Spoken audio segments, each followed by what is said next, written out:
This podcast is for educational purposes only, does not constitute legal advice, and does not create an attorney-client relationship. If you need legal assistance about a legal problem, contact an attorney. Welcome back to Know Your Regulator, the podcast that inspires you to engage. Today, we've got a special episode for our Texas teachers. We're going to be diving into HB 3928 and the 2024 Dyslexia Handbook. With me, I have Russell Van Brocklen, a New York Senate-funded dyslexia researcher. Thank you so much for joining me, Russell.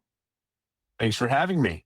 Absolutely. So, Russell, let's start with how you got into dyslexia research. You're a New York Senate-funded researcher. Talk to us about that for a second. Well, I was not supposed to do this. This is the last thing in the world I was supposed to be doing. I was supposed to be a bureaucrat for the New York State government. But I signed up for the assembly internship and I had a first grade reading and writing level. So they accommodated the heck out of me. As a result, they submitted back to the State University of New York Center at Buffalo, Political Science Department.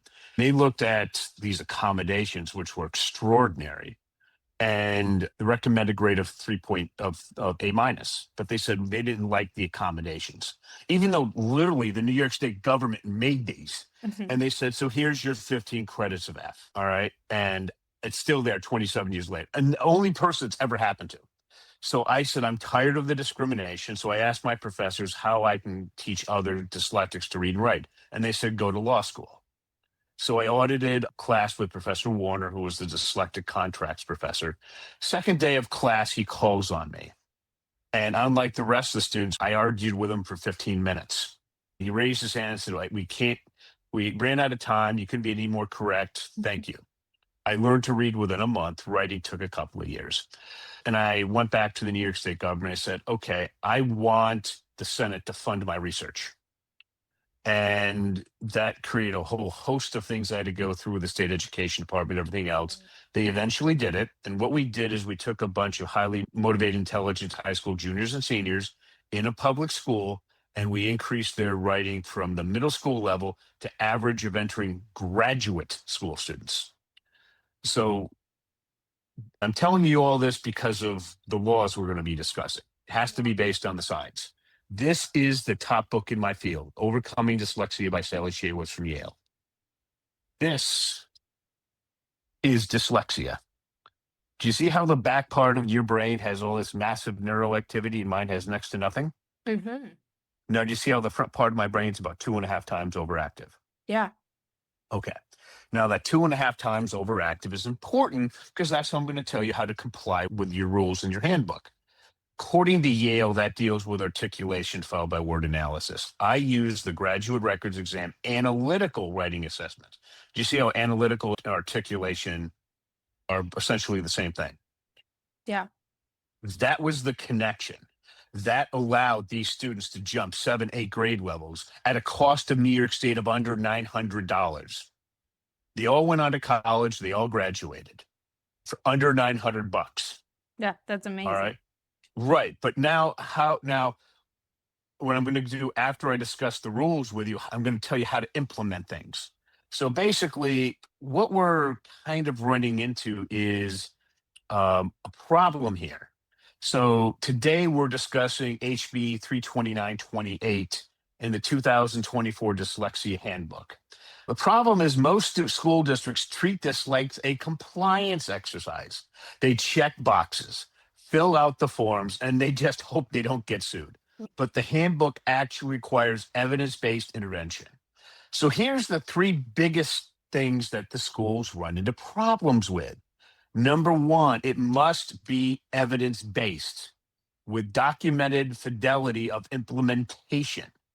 Okay? You're not just buying a program with research behind it. You need proof that your intervention is delivered correctly with training logs. I cannot emphasize that enough. You can't just tell the regulators, Oh, we got this evidence-based program. Well, did you implement it correctly? Well, it's not going to cut it. Right. I think it's important that teachers and regulators, or anyone who's really going to be implementing this and recognize that scientific evidence right there. A dyslexic brain is fundamentally different, that it's thinking differently. And that's kind of where it starts with this. Yes, I'll get to more details on how to implement this much better. But number two, you must include monitoring at regular intervals using reliable measures. A lot of times, teachers will try to get away with observation. He's trying really hard. It's not going to cut it. You need to standardize scores about every 4 to 6 weeks to show quantifiable growth. Any questions on that one? That makes sense. I would want to see that myself. The thing is, a lot of schools will try to get away with maybe I'll do it once a semester, maybe twice a semester. No, really, the number I found when I was researching this in Texas, it's 4 to 6 weeks is the recommended process, is the recommended amount.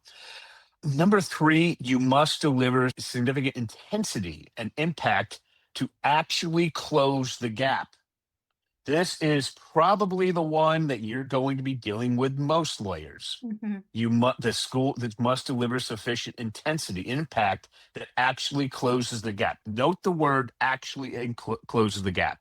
The handbook doesn't just want some improvement. It expects interventions with kids towards grade level performance, not keeping them stuck in the same percentile year after year. It's not a money thing. It's how to actually find the right program and to implement it correctly.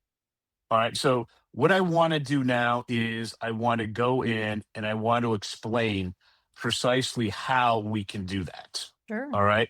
So first, based on the dyslexic brain that I showed you before, remember the back part, because here's what's going on. The school system is fundamentally designed to make these kids fail. They're not doing it on purpose, but they're fundamentally doing this to make them fail. Why?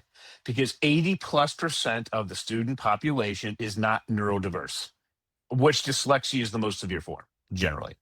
Okay. They're doing this because the back part of the brain that you saw, that massive neural activity, what they do is they found that works really well is they'll go, do you remember in high school English, you did book after book after book? Yeah.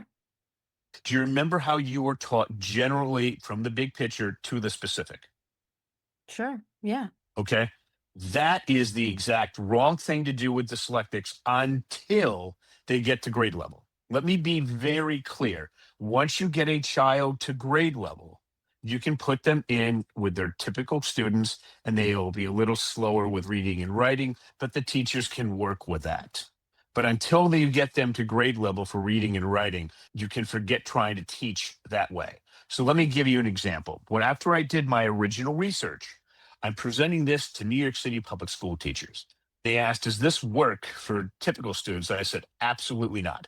It works for the elite, the most motivated, the most intelligent. They said, well, come back after you know how to deal with normal students, which took 8 years.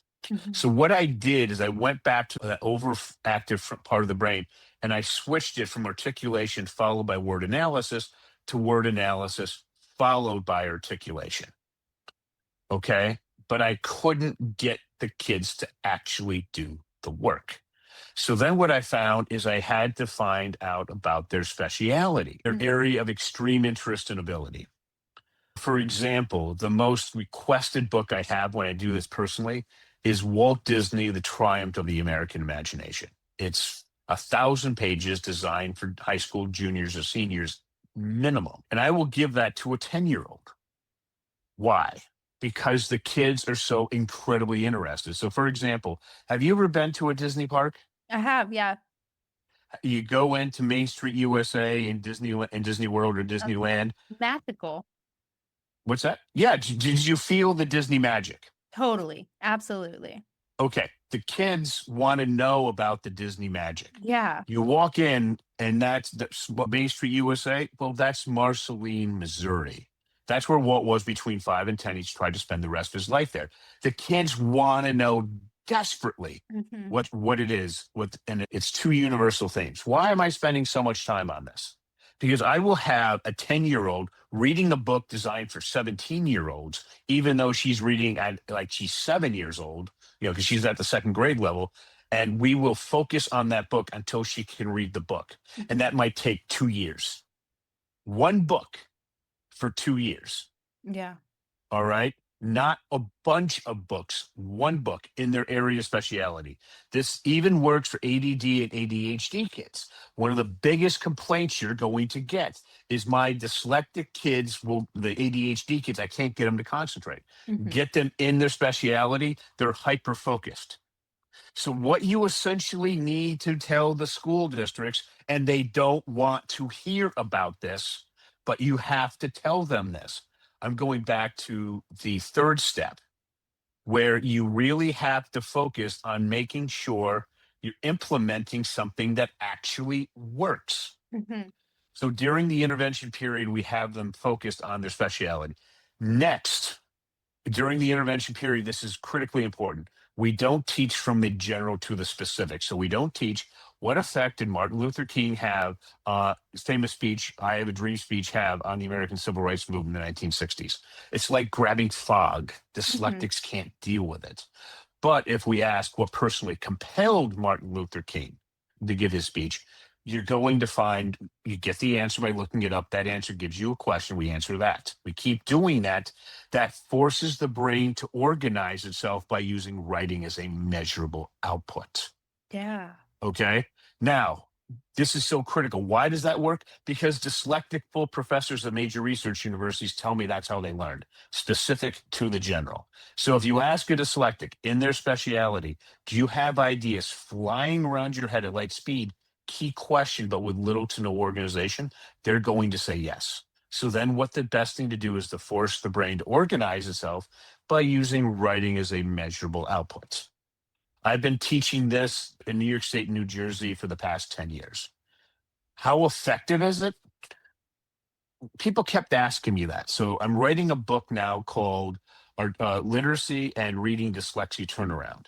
It's about Kimberly. I met her last December 27th in 2024. Her son Reed, she was homeschooled. The state of Ohio just tested him. He was at the beginning third grade reading and writing level. It's a year and a half behind. If he was in public school for the rest of the school year, he was supposed to increase by 2 to 2.5 points. That didn't happen. He increased by 20 points, over 7 times faster. His mom worked with him an hour and a half a week. I worked with her a half an hour a week. At the end, he was scoring, his reading and writing went from the 4th to the 64th percentile and the 11th to the 65th percentile. Why is this important? His friends wanted him in public school for social reasons. If it was January, he would have been placed in special ed and not be with them. Unhappy kid. Now he's in gen ed classes doing just fine. A mom did this. So when I teach this process with Evelyn Whitebed, she was one of the few teachers on the dyslexia task force for New York State. We can go in and show elementary schools how to do this in about 3 hours. To take them for K through high school, we can do it in about 6. Yeah. That's it. That's all right. awesome. I mean, you said you were working with the mom for 30 minutes and she was working with her son for, you said, an hour 30? An hour and a half a week. But plus, that was her working with him. He had a lot of homework outside of that. Yeah. But that was, it solved. Yeah. Okay. And that's a homeschooling mom who did not finish an associate's degree, but she successfully taught his 4 brothers and sisters to read well using conventional methods because they're not dyslexic. But the reason the data that I'm using is not the data that she gave me from the end of the school year. I waited until August because in August, they start early in Ohio. I had the data is from when he actually sat down in school. Mom wasn't within miles of it. And that's the results I'm giving because I think it's just a stronger data set. That's great. But yeah, so what I'm just saying is, what I said, they actually want to see results. The problem you're going to run into is if a kid is dyslexic and they're in kindergarten, for goodness sakes, contact Yale. How do we diagnose dyslexia in kindergarten? They will tell you it's cheap. get it done. And then they say, here are all these federally funded programs. You do this, the kid will be at grade level by the end of third grade or close to it. What I can tell you is if your clients don't do this, federal judges in New York State have said, and I quote, gross negligence. Mhm. Because once it's fourth grade, now they're in a $75,000 a year Orton Gillingham private school for 4 to 5 years. And they force the school to pay for it and to pay the legal fees. That's the big one. All right, these things can run $1 million, no problem. Sure. And it happens all the time because the school didn't bother to spend $30 or $40 to get the kid tested in kindergarten. Yeah. Sounds like Okay. a whole lot of heartache for both sides could have been saved for sure. Yeah, very simply. But if they wait and you're at fourth grade, my material really is designed for fourth grade and above. I designed it that way because that's where the real need comes in. I'm not competing with Yale K3. You just Google Yale and dyslexia and you'll find it. But above that, the older the kid is, the quicker they pick up my material, which is different. And as I said, I train moms to do this. Yeah. So right now in school districts, they get a little offended that I come in and say a parent did this and she's getting results part-time, because remember they have the kid 30 hours a week. She's teaching this at 7 times faster than typical in this example. And I said, well, if you teach it this way, you can, I'm sure you can get even faster results, but this is nothing that I created that's based on the continuous Orton research from the 1950s. Mhm. This was created because I overcame this personally, and then I just hooked it up to current research. Yeah. That's great. So basically, if you would like to know more about how to implement this or have any questions about it, the best thing to do is go to dyslexiaclasses.com. That's with an S, dyslexiaclasses.com, and just hit the contact me form, and I can get back to you right away with answering any specific questions that you may have. Well, that's awesome, Russell. Thanks for that resource. I do want to recap. Let's review real quick those 3 major pain points when it comes to that first one. You said it's got to be science and evidence based, right?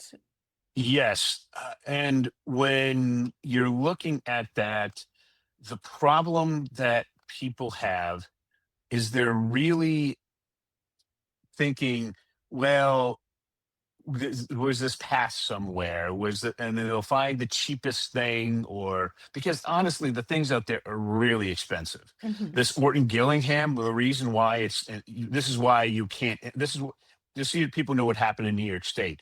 We tried to implement this. We can't afford it, Mhm. even though we spend more on per kid than anybody in the country. And number 2, the teachers rebelled because it's going to take so long to learn. Like literally, the teachers unions went crazy on this. We had our best come up with the report in 1 year. Yeah. Okay, so if you want to know about it, it's the New York State Dyslexia Task Force report. And the other things that work, like Wilson Reading, I was on a podcast with a former school administrator. She said, I spent $100,000 with them to teach 20 teachers over a week. And I'm Wow. like, are you kidding me? It's just so expensive. And the schools just don't have the budgets for it. But you have to find that it's evidence based.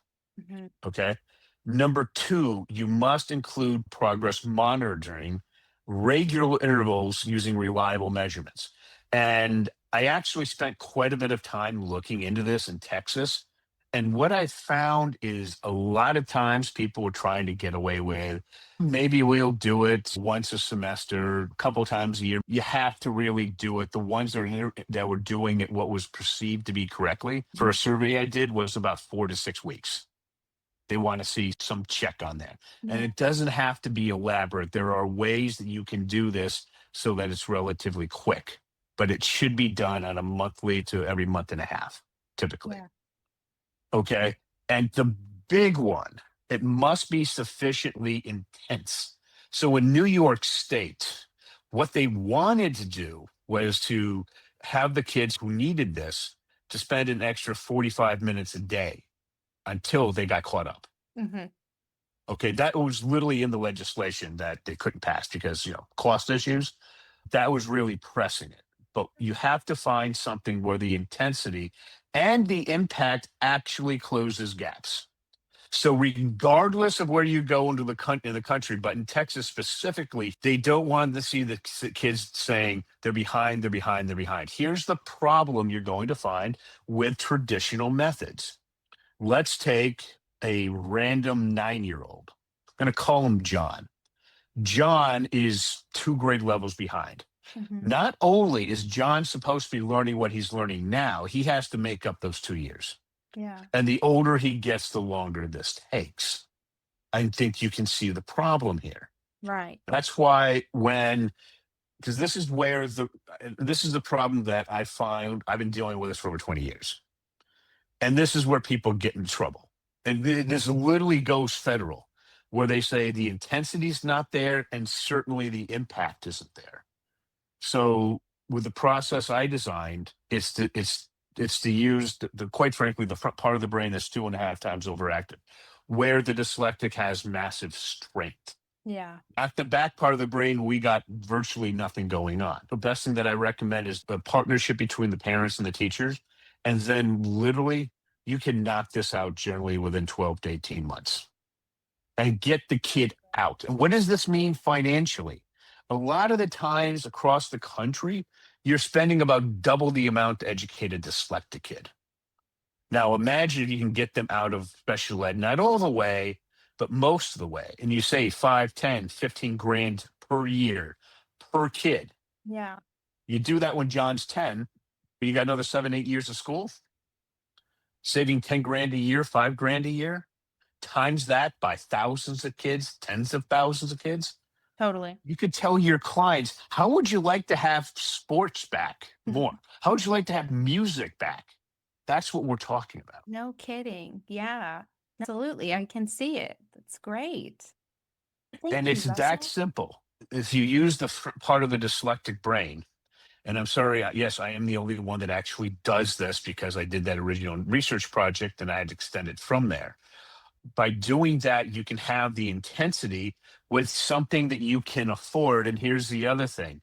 The kid actually likes what they're doing during the intervention period. So let me give you an example. With Reed, he did X-Men during the intervention period. But then when he went to public school, he found out he has to do a bunch of stuff that he doesn't like to do. Mhm. His parents just said, you're doing this, so did his teachers. His biggest flare up was math class. He says, I don't like to write during math class because he's slower at it. Yeah. He can do it, but he's slower.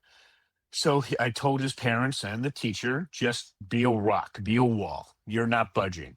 And when a well-raised kid runs into that, they go, okay, I'll do it. And then they're fine. They like to test their boundaries.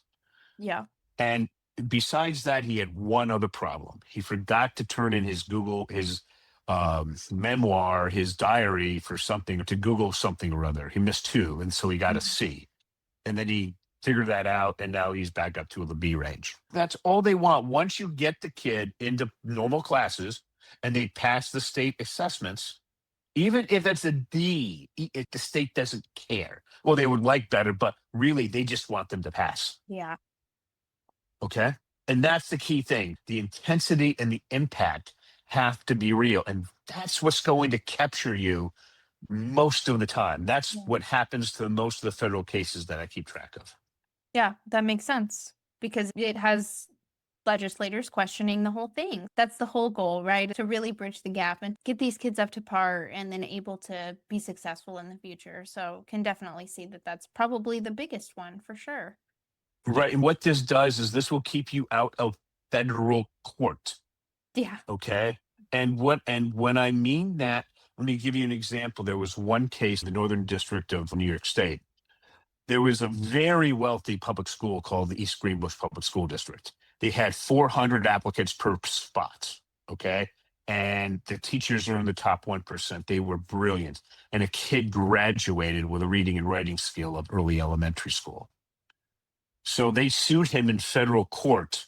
They were asking the sun, the moon, and the stars, because remember, he's now out of high school. Mhm. Okay. Very different when that happens. The head federal judge of this district voted him down twice. And the Court of Appeals of the Second Circuit overrode him twice. Oh, Okay. This doesn't happen that often. This judge was very compassionate towards people with disabilities, but the kid wanted way too much for being out of high school. He was overridden in part twice. And the law firm didn't collect a dime for like, I don't know, 8 years or something. That legal bill was about $500,000, sure. and the school had to pay it. So the key thing here is, and they tried everything that they could realistically afford. These Orton Gillingham multi-sensory approach that you're going to hear about constantly, I'm going to give you a school to check out. It's called the Windward School in the Upper East Side. Why am I pointing it out? Because on their website, they say they have a 98% success rate Mhm. of taking kids in and then sending them back. They're there for 4 to 5 years at $75,000 a year, and the teachers get paid crap Yeah. because there's 4 to 1 to 5 to 1. Compared to public education teachers, they're getting paid minimum wage Sure. because the student teacher ratio is so low. Okay. So even if the parents win, that means they might be sending kids to a private school that's out of state. Yeah. All right. So the one that people most use is the Gowell School, GOW.org. It's $86K a year. Why am I mentioning them? Because they celebrate their 100th anniversary next year. All right. But even if the parents can do that, they don't like sending their kids away to boarding school. So this is how you can keep them in the public school here. I just gave you the basic process. Yeah. All right. And it's not, and as I said, in the training time for teachers, Evelyn and I can come in and train your clients in about 3 hours online. And it's because the way that we've designed it, they already know what to do. We're just showing them in a different order. And why should you listen to Evelyn? She was 3 to 4 times more effective than the typical special ed teacher. And she was one of the 3 or 4 teachers for the New York State Task Force. Specifically, the state education department chased her down and did everything they could to pressure her to get on. Yeah. No, that's Okay. awesome. Any other questions I can answer for you? Where can we get in contact with you? I think you mentioned it a little bit earlier in the episode, but I want to recap. Where could teachers go to learn more about your research? Best thing to do is just go to dyslexiaclasses.com. That's with an S, dyslexiaclasses.com. There's a contact me form, and just fill that out and we'll get right back to you. We don't charge for the initial consultation. We're just there to answer your questions. I've been really doing a lot of podcasting for the past several months. We met on Podmatch. There's about 4,800 podcasters. As for guests, I've been the number one in September. I've been the number one in October. I advise from anything from things like this to wine tasting to medical instructions for patient sleeping. It's a process I developed using the craft of research, context, problem, solution that applies to just about everything. So there's nothing really you're going to ask me that I'm not going to be able to tell you. Love it. Love it. Love it. And I'll have that linked in our episode description below too.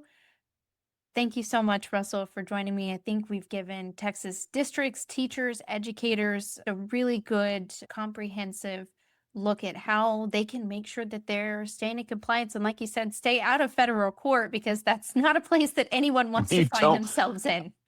And especially if you have to pay the other side's legal bills. Yeah. And I'm not- saying yeah, I've seen those go from a couple $100,000 to sometimes over $1 million. absolutely.